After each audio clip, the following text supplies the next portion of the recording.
Hello friends, welcome to Creative Medicine.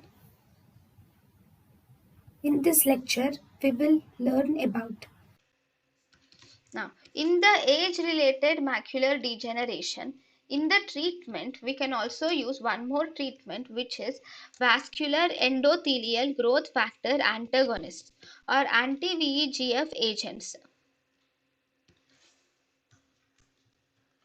Right. In vascular endothelial growth factor agents are actually they are beneficial only in the presence of the active disease. Only if there is active disease, only then they are beneficial.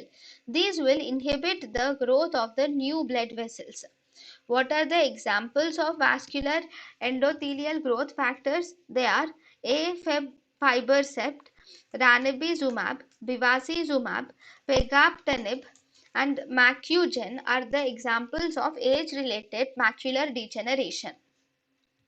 Are the examples of antivascular endothelial growth factor agents which are used in age-related macular degeneration.